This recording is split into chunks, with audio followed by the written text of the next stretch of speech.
You can hear me, no? Yes, ma'am. Yes, Okay. Yes, Jason, you're raising your hand. yes, ma'am. May question po. Sa nangyayari Yes. po ngayon dito po sa Office of the Vice President at ngayon tinap na po nila yung mga kapulisan. Can we still trust this government, ma'am? Sinabing kayo na ako nagpe-preside eh. Okay. Yes, sinabi ko na yan noong press con ko, di ba? Don't recognize anybody above me. Lagi nilang sinasabi disrespectful kami. Di ba? Eh sila yung disrespectful sa opisina ng Vice President. Kung ano yung ginagawa nila sa amin, yun lang din yung ginagawa namin sa kanila. Diba? Nagagawa ko yun. Kasi Vice President ako. Pero isipin nyo, yung ordinaryong mamamayan. Magagawa ba nila yon? Hindi. Tumatahimik na lang, tumitiklop na lang. Look at Secretary Harry Roque. Yeah. Ayaw umalis noon sa bansa. Kasi yung mga anak niya maiiwanan. Pero look at him. Umalis na lang. But no. Hindi. Bastos sila. Bastos din kami. Okay. Yes, Red. You're raising your hand.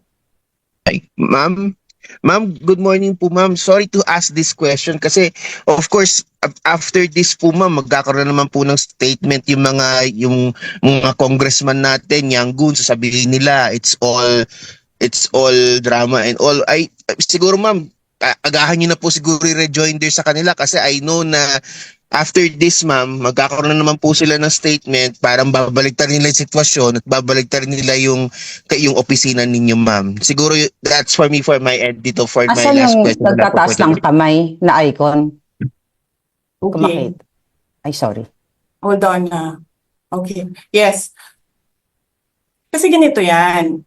Alam natin lahat, di ba? Sobrang kahayahay ang House of Representatives. Wala yan silang trabaho ng Friday. In fact, inaantay namin ang request, ang MR ni Attorney Lopez. Sandali, nagmakatok.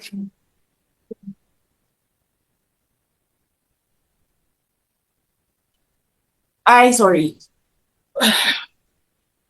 Sorry, dalawa kasi kaming lawyers working here. Ako yung nasa loob na lawyer, nasa loob ng room, and then there's another lawyer outside of the room. So dalawa kami na nagtatrabaho. So yes. So alam namin na walang trabaho ang House of Representatives pag Friday. And then suddenly, kanina, yun na nga, sinabi niya kung anong nangyari dito na side. Tinawagan niya ako, sabi niya, you need to come because I need a lawyer. So pagdating ko dito, I told them I'm the lawyer. Pumasok ako. And then I read the order. And then while I was reading the first order, another order came in.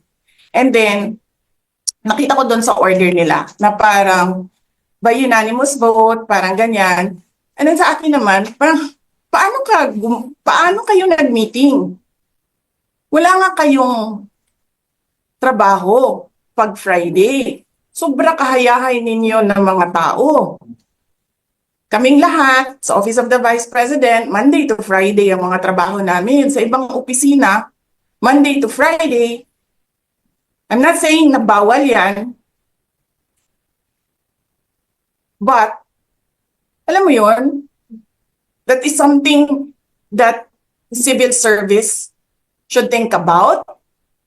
May mga opisina ng gobyerno, 4 na araw lang pumapasok. Yung iba, 5 araw pumapasok.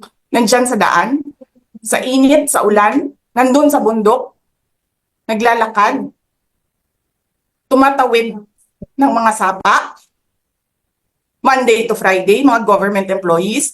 And then we have a House of Representatives, Monday to Thursday lang ang trabaho.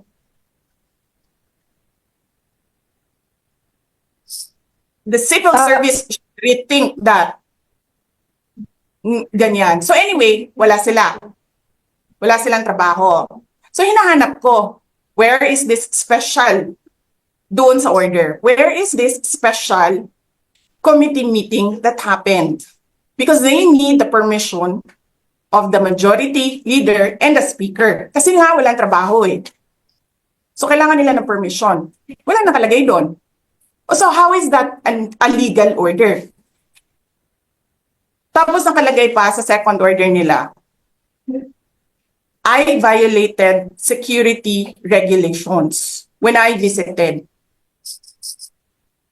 Before ako pumupunta dito, pinapaklear ko yung oras ko.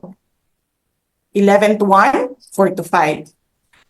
Anong security violations ang violate ko dito sa loob? They allow other visitors to come in here. Pero ako, sinabihan ako kanina, hindi ka pwede bumisita dyan sa loob. Doon kayo sa visitor center. Ililipat namin. And then I said no. Sabi ko, sinabi ni Secretary Chua, through that lawyer, I think Attorney Agnes, I don't know if I remember the name correctly right now, na yes, she can visit subject to the guidelines of the detention center. And so anong ginawa ko mali? Basta na lang ba ganun? Sasabihin niyo, I violated security regulations? Ano yun? Wala naman akong 2 baril. Nung sinabi sa akin na hindi ako po pwede pumasok, nag-antay ako. Alam mo, binibigyan ko pa ng pasensya yan si Taas ba yan? Kanina eh. Ngayon hindi na. Nagsinungaling pa siya. Na I refused daw to leave last night when I did not even know na pinapaalis ako. Ang sinabi lang sa akin, papatayin ang kuryente. Which I said, okay lang. Kasi may flashlight naman ako. Hindi ko naman kailangan ng kuryente. Tapos kanina sa media, pinapalabas nila na I locked myself doon sa kwarto. Of course, nag-lock ako kasi natutulog na ako.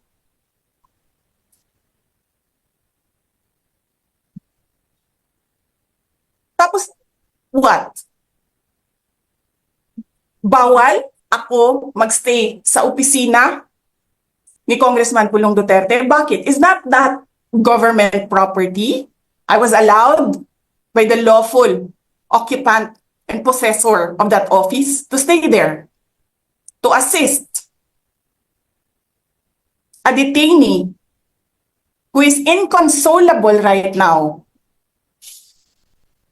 na hindi mo na alam kung yung sakit niya sa likod is a heart attack o ano, kasi hindi nila pinapapasok yung doktor.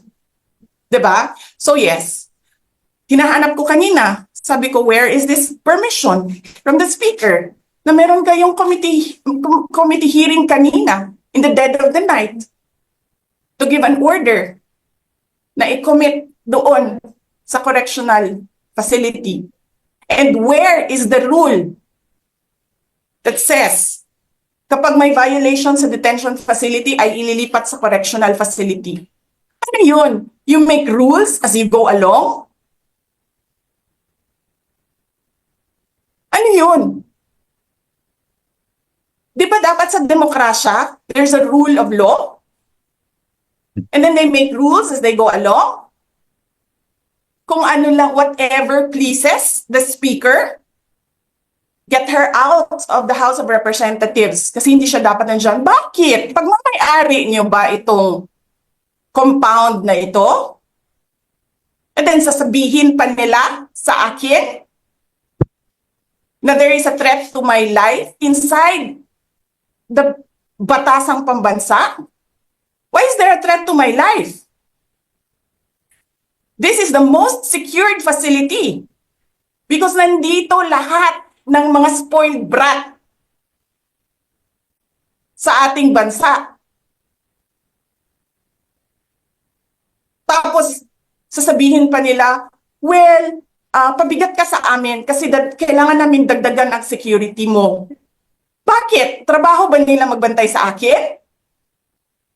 Eh, di ba trabaho ng DPSPG yon? Na may I just say? Binabawasan nila ng binabawasan araw-araw? Na as if this office is not the second highest office in this country? And only because umalis ako sa administration? Kailan ba nagsimula yung atake nila? Alalahanin nyo. Di ba? After ako nag-resign sa DepEd? Kailan ba nagsimula yung pambabastos nila? Last year. After that meeting with the Makabayan Black and Martin Romualdez. They started destroying my name, pummeling me in the media with a multi-million PR campaign. Pinastos pa nila ako ng mga pagsisinungaling nila na kesyo taksil, kesyo korap, abusado. Nyo.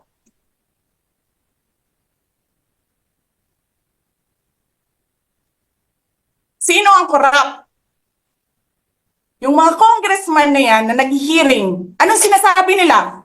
Pagkatapos, pag na-off na ang mic, pag wala ng media, pasensya na kayo ha.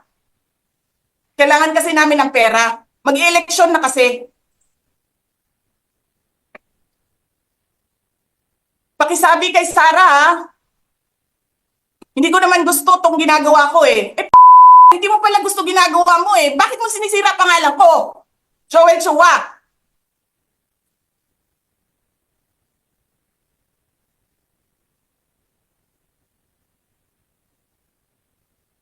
Ganyan. Ganyan ang bansa. This country is going to hell because we are led by a person who doesn't know how to be a president and who is a liar. Alam nyo anong pruweba ko na sinungaling siya? Tinanong ko, 2 businessman. Matagal na sa negosyo ng bigas. Because I was concerned. This is a campaign promise. 20 pesos na kilo ng bigas. And so, I really sat down and talked to a businessman. Sabi ko, sabihin mo sa akin, kung magagawa ba yung 20 pesos? Sabi niya, hindi. Napaka-imposibleng gawin yan. Because more than 20 pesos ang cost. Paano ka magbenta ng palugi? So tinanong ko, nagsinungaling ba siya nung sinabi niya? And then he said outright, yes. It's either he did not know what he was talking about, but so incompetent, or he was lying through his teeth to get the votes of people.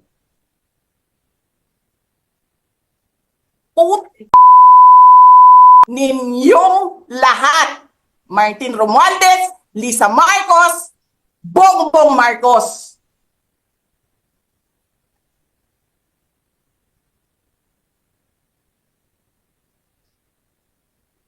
Ginigit-git nyo yung mga tao ko dyan sa envelope na yan. Lisa Marcos, naalala mo, nagpadala ka sa akin ng video? Sinabihan mo ako saan kukunin ang pera.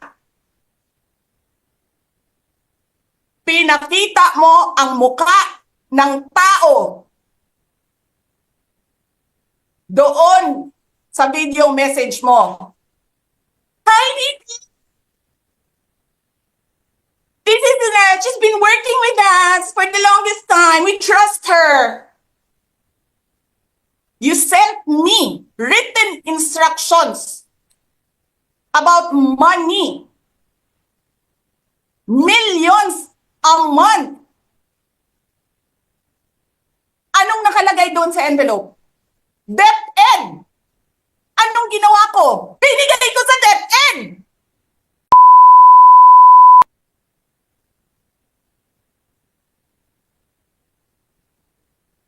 Wala ka ngang posisyon sa gobyerno, namimigay ka ng pera ng gobyerno eh.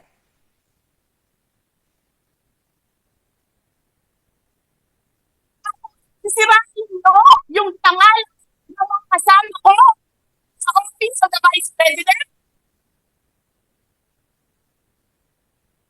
Sasabihin nyo sa mga tao, nakaw yan, confidential funds yan. Niwala nga kayong isang proof na confidential funds yan. Naniwala lang kayo sa isang babae na ang pangalan ay Gloria Mercado na nagsabi confidential funds yan, na hindi nyo nga nilabas na wala pang confidential funds, meron ng white envelope. Kasi 2022 pa lang,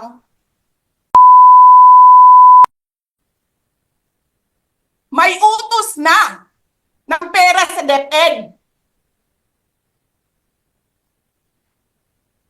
Tapos kami yung nagsisinungaling? Nagpipigil ako eh. Kasi gusto ko lang magtrabaho. Gusto ko lang tapusin nyo na yung ng show ninyo dyan sa House of Representatives para makabalik na kami sa trabaho namin.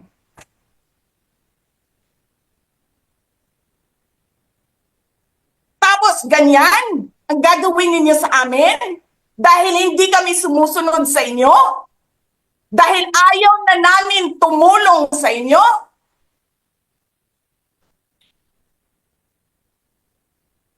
Ganito gagawin ninyo?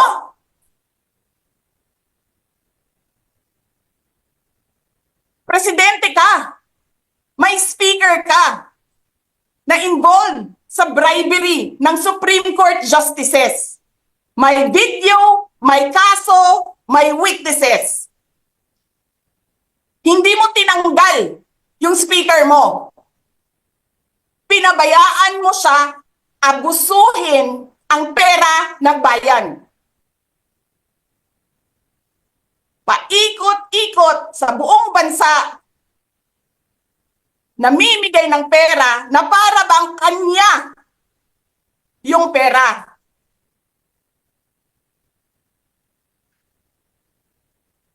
Eh di ba nga, lagi niyo sinasabi separation of powers? Anong trabaho ng legislative branch? Gumawa ng batas.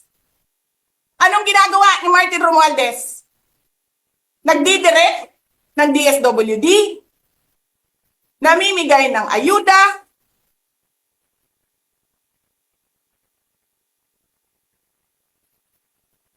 nagsasabi kung anong bibigay, anong ibibigay, anong gagawin, sino ba ang presidente dito?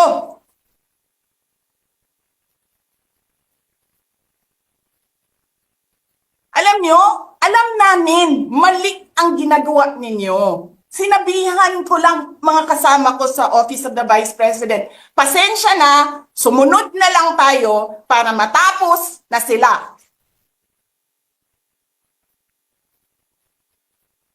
Tapos ganito ang gagawin ninyo? Alam namin, walang contemptuous doon sa ginawa ni Yusek Lopez. Wala.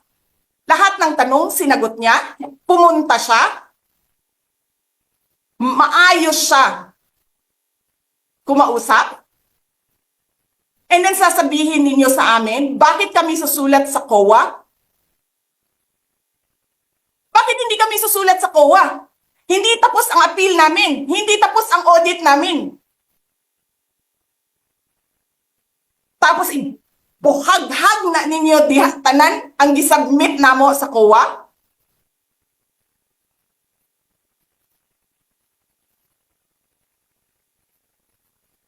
ba yun? I have a video of Chairman Gamaliel Cordoba. Sinasabi niya,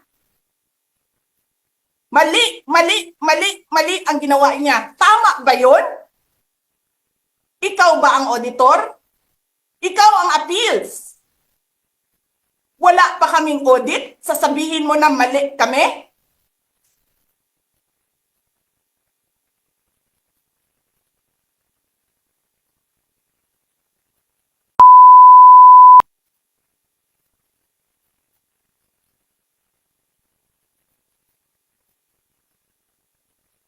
Hindi pa kayo nakakita ng kalaban na tulad ko.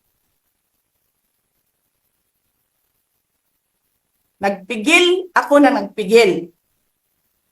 Kasi masama sa bayan. Hindi maganda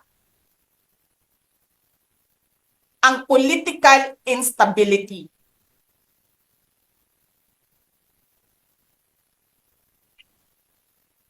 Pinabayaan ko kayo sirain ang pangalan ko. Kasi I have nothing to lose. Sinira niyo na siya. Wala na siyang ikakasira pa.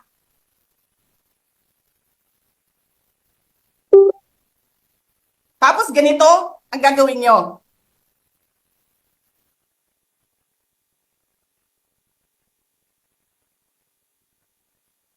Hindi ko alam paano nakakatulog ang Chief of Staff ng Armed Forces of the Philippines. Gabi-gabi, mahimbing ang tulog mo. Ganito ang bayan natin. Bilyon ang nawawala. Tanungin nyo si Congressman Ungab, Chairman ng Ways and Means, Chairman ng Appropriations Committee. Tanungin nyo siya, paano nawawala ang pera?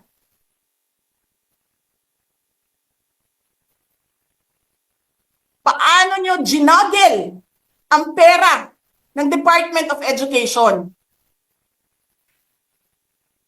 Martin Romualdez. Inattach nyo ang projects na hindi man lang dumaan sa paaralan, sa SDS, sa region, even sa central office. Basta na lang listahan ng mga congressman. 19 billion. Tapos, nung 1 billion na lang ang naiwan sa DepEd, anong ginawa nyo?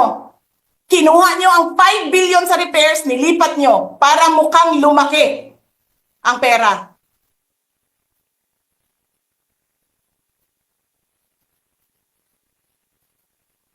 Martin,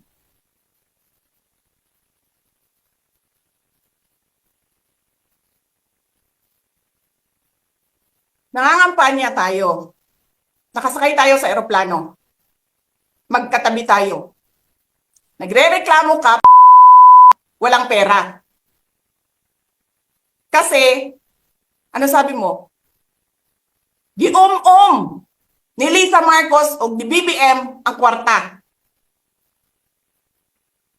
Walang pera sa kampanya kasi hindi nagbibigay si BBM at si Lisa. Ginigipit nila. Kinukuha nila lahat ang pera. Reklamo ka ng reklamo sa akin. Ano sinabi ko sa'yo? Huwag ka mag-alala. Lahat ng gusto tumulong sa akin, ipapadala ko sa iyo. Kunin mo lahat. Nagreklamo ka kay Medi Poblador kasi tumatanggap ng pera. Ano sabi ko sa'yo?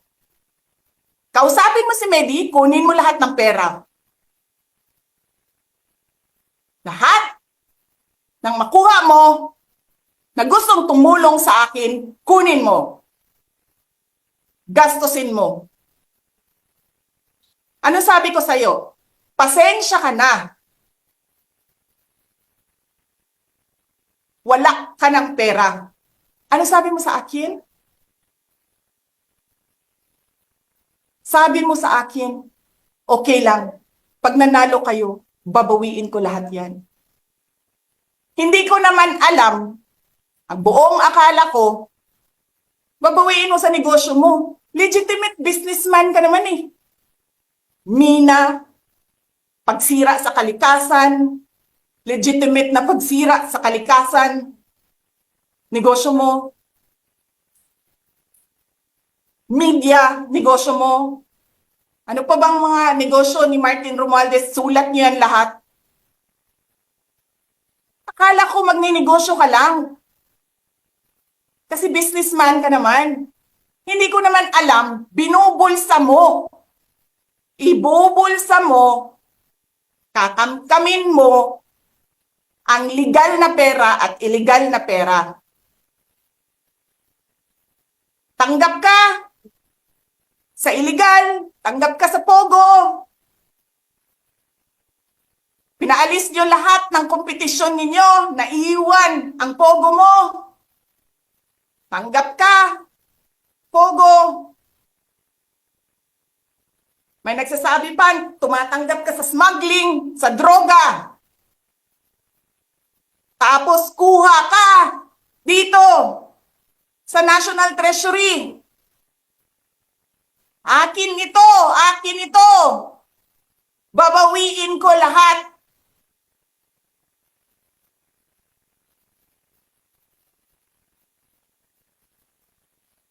Masakit sa akin, Martin, hindi yung pagsira ng pangalan ko eh.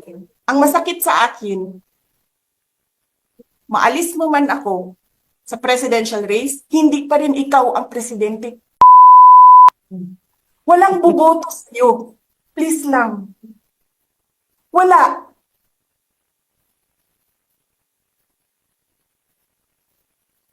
Hindi ka nga dumadaan ng contest eh. Kasi wala kang kalaban sa Tacloban. Kasi binibili mo, pinapakidnap mo, hinaharas mo ang mga kalaban mo. Hindi ka dumaan ng contest. Ang alam mo lang, kasi mayaman ka, bibiliin ko lahat ng tao ng pera. Kaya pobre man mong tanan, kwarta na may inyo. There is nothing in you except money. Yan lang. Martin, harapin mo yung katotohanan. Walang boboto sa'yo. Senador man, Vice President man, walang boboto sa'yo. Hindi ko nga alam kung mananalo ka pa ngayon sa Tacloban eh. Palamang hindi na. Sinong gusto sa lahat sa buong Pilipinas ang ibalik ka sa Kongreso? E di lahat ng tao pupunta yan doon sa Tacloban, mangangampanya yan sa kalaban mo. Kasi magnanakaw ka. Hindi ka dumadaan sa audit.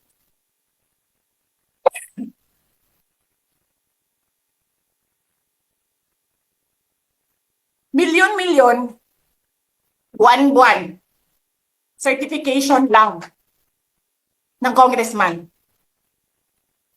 1 million, 2 million, pirma lang. Alam nyo, bakit alam ko? Kasi may ME din ako. May ME ako sa DepEd, may ME ako sa OVP. Pero sa amin, sa akin, nire-require ako ng resibo ng COA. Pero alam ko, certification lang ang kailangan. Pero nagko-comply ako. Bigay nyo lahat ng resibo. Pero ikaw, pirma mo lang, hindi mo nga ata pirma yan, pirma lang ng staff mo yan. Milyon-milyon dyan sa Committee on Accounts. Lumalabas ang pera. Pirma nyo lang. Walang nag-audit sa inyo. Sino ang nag-audit ng confidential funds ng Office of the President?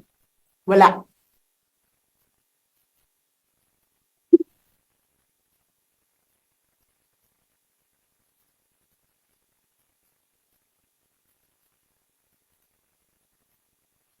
Yan ang Pilipinas. Yan ang bagong Pilipinas.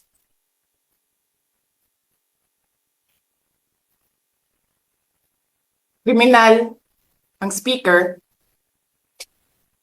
Bakit ko nasabi kriminal siya? Basahin niyo yung kaso niya sa United States of America. Sinungaling, presidente. Double whammy pa. Hindi lang siya sinungaling. Hindi pa siya marunong maging presidente. Nagpresenta ka na magiging presidente ka. Tapos, hindi ka pala marunong.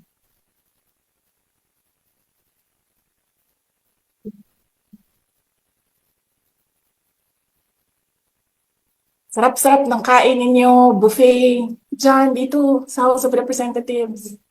Alak, lahat. Lahat ng juice, lahat ng mamahaling wine.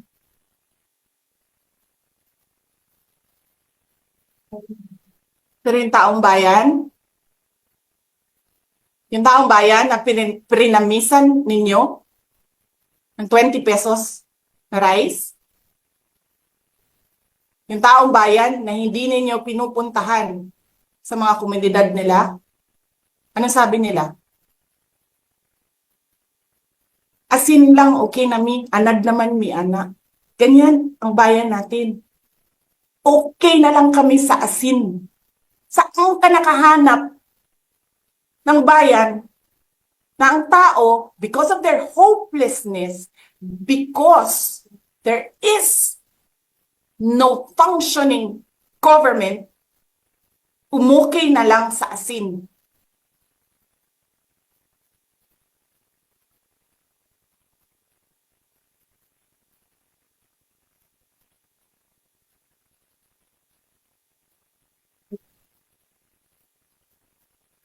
Buti na nga lang, abogado si Attorney Lopez eh. Kasi alam niya kung ano sasabihin niya doon sa mga pumasok sa kwarto niya. Na take note, nagnakaw pa ng cellphone. Saan ka nakahanap? Papasok ka, nanakawin mo yung cellphone, dadalhin mo pa yung tao.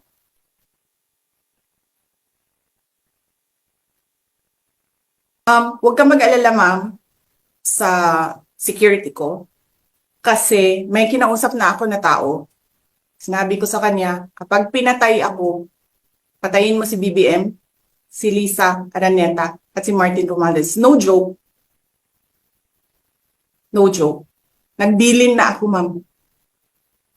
Pag namatay ako, sabi ko, huwag ka tumigil hanggang hindi mo mapatay sila. And then he said yes.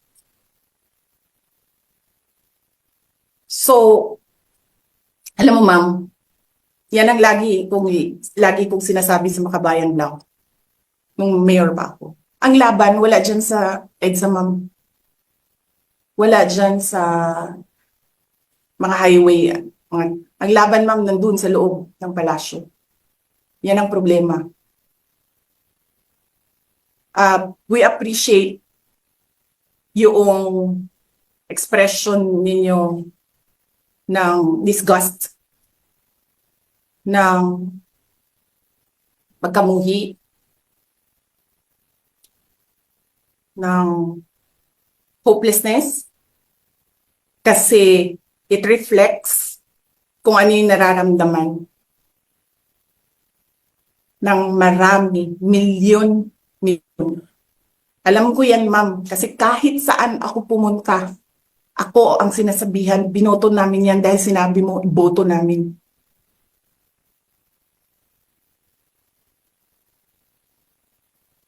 So, yes, ma'am. Maraming salamat sa ginagawa ninyo. Dahil sa ginagawa ninyo, I'm sure nakikita yan ng taong bayan and na-appreciate nila yan. Marami sa ating mga kababayan ang gusto sumali sa inyo. Pero sa sobrang hirap ng buhay ngayon, hindi nila maiwanan yung mga trabaho nila at hanap buhay nila para pumunta sa daan. Bakit sila naghihirap? Bakit? Dahil sa gobyerno. Di ba dapat yung gobyerno natin ang nagpapagaan ng buhay ng tao? Bakit ang gobyerno natin ang nagpapahirap lalo sa tao? Kasi gusto ba nila lagi na lang mahirap ang mga tao para madali mapasunod? May mga lugar kami sa Mindanao na ganyan ang mga politiko. Gusto nila mahirap lahat. Kay bahugan lang nila og kwarta. Governor na sila, mayor na sila, congressman na sila. Hanapin niyo, ma'am, yung mga lugar na sobrang hirap sa Mindanao. Tingnan nyo anong gawain ng politiko. Pinapakain lang ng pera ang tao. Binabastos yung kanilang pagkatao dahil wala silang pakialam. Yan din yung mga tao na gusto sumama sa inyo, na nakikiisa sa inyo, pero hindi nila maiwanan yung hanap buhay dahil sa pamilya. Madami yan. Yes, sir. Salamat, sir. At binigyan nyo ng example ang taong bayan kung ano yung sinasabi ko because it's happening all over the country. Gusto nila, sila lang ang mayaman. Alam nyo ba, sa bentahan ng mga relo ngayon, sino bumibili ng mga relo? 3, 4 at one time? Mga politiko. Mga galamay ng politiko, karamihan mga congressman. Tanong nyo sa mga dealer ng relo, ng mamahaling relo dito sa Pilipinas. Tanong nyo sa mga dealer ng mamahaling kotse sa Pilipinas.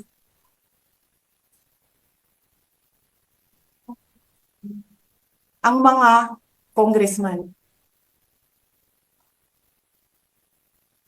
Yes, Ralph, you're raising your hand.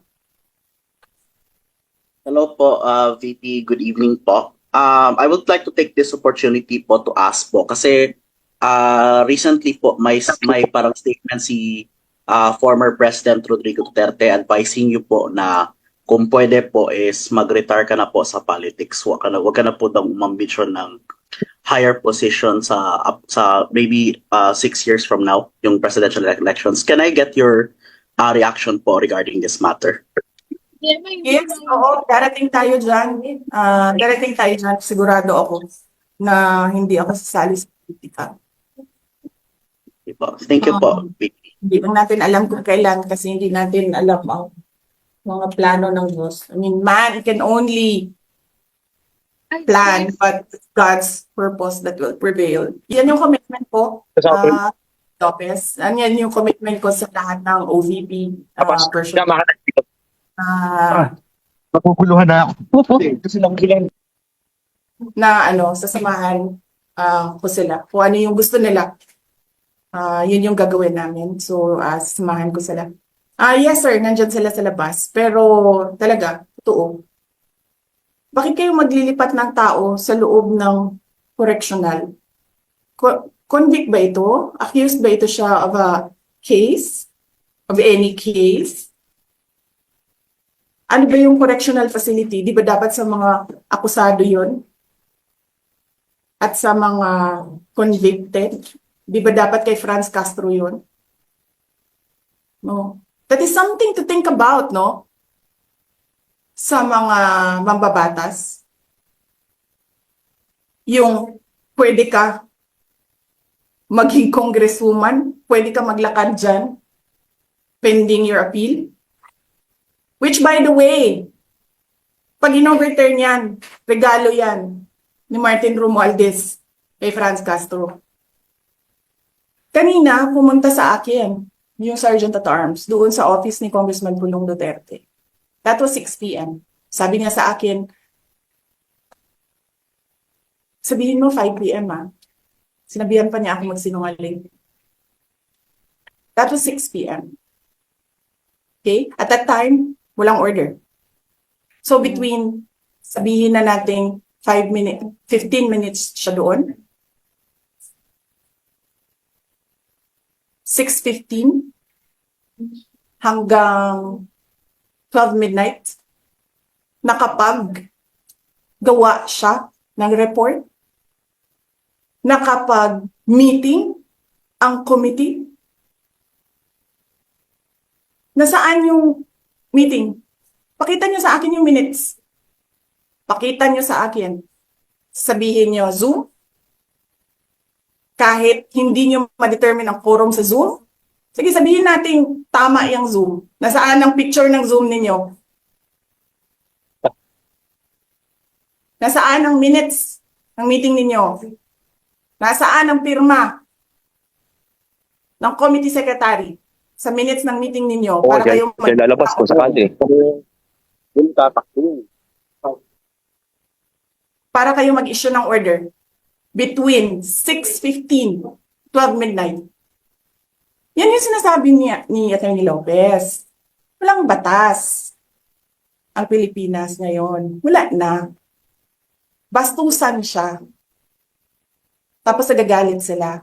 Sinasabi nila, spoiled brat ako. Ang problema ninyo, hindi nyo ma-prove ang pagiging spoiled brat ko. Dahil hindi ako nagbago. Simula nung ako ay bata hanggang ngayon. Hindi ako nagbago. Ni walang isang tao makapagsabi doon sa Davao City na spoiled brat ako. Sabihin niyo, corrupt ako? Ako ba yung may bribery case sa mga Supreme Court justices na hindi nahihiya? Wala akong corruption case. Sinasabi ninyo, nawawala ang pera dahil may notice of disallowance. Ano ba ibig sabihin ng notice of disallowance doon? Ano ba sinasabi niya? Kulang yung mga papel ninyo. Kasalanan ko ba yan? Galing sa field ang papel. Hindi naman ako ang gumagawa ng papel eh. So, ibig sabihin, kasalanan ko? Kapag yung nag-uusap doon sa kalayo-layong barangay, sa Samar, gumagawa sila ng papel na mali, sinasabi ng COA, tapos ako yung nagnakaw ng pera? Yung ina ninyo? Alam mo, ma'am, nagmumura talaga ako na tao. Kaso hindi lang ako nagmumura talaga in public. Dahil ang mga bata nakikinig sa akin. Napapansin ko yan. When I talk, children listen. That is the reason why I don't cuss in public. But it doesn't mean na hindi ako marunong at hindi ako nagmumura. I am doing it for the sake of the country kasi nakikinig yung mga bata sa akin. Hindi sila nakikinig kay Martin Romualdez. Lahat yung hindi sila nakikinig kay BBM. Hindi ko Yancy, you have alam. a question? Hindi ko alam bakit tayo umabot sa ganito. Hindi ko alam bakit umabot yung bansa sa ganito. Yes, ma'am, sir, Dempsey. Hi ma'am. Sorry ma'am. Yung nangyari ba ngayon, parang may nagkaroon ba ng standoff kanina? I mean, would you say if it was a standoff na kasi apparently parang based dun sa kwento ni Attorney Lopez kanina, parang ganun yung nangyari. Parang nasa labas daw sila and then parang I'm assuming adrenaline na ni Attorney Lopez na natulak niya yung pangharang dun sa pinto para hindi makapasok. So, may ganun po bang nangyari, ma'am? I mean, can you just, from your perspective, what happened? What's happening now? May standoff po bang nangyayari? May standoff kami, sir. Nandiyan sila sa labas. Nandito kami sa loob. May Okay lawyer po. kami. Ang game plan namin is may lawyer sa labas and then may Apa. lawyer sa loob. And there's a Okay. standoff. And then, yes, we expect that they'll break down the door anytime. Okay po. Sige, ma'am. Siguro last on my end, ma'am. May we Ma'am, know may I interrupt? May I how are you interrupt for a able while? to wait lang, JC, last question lang. Ma'am, maybe just know, I mean, for everyone's information lang, how were you able to gain access sa loob ng detention facility at this hour din? Naglakad ako. She called me. Buti na lang hindi pa ako tulog. Tinawagan niya ako. And then she was crying and crying and crying. Hindi ko siya maintindihan. Umiiyak lang siya ng umiiyak. Hindi ko maintindihan. The mere fact na umiiyak siya ng umiiyak, I knew something was wrong. So, bumaba ako. Pumunta ako. Naglakad ako. Nakita ko lahat ng mga pulis. Nakita ko yung person with the big camera. Person with the small camera.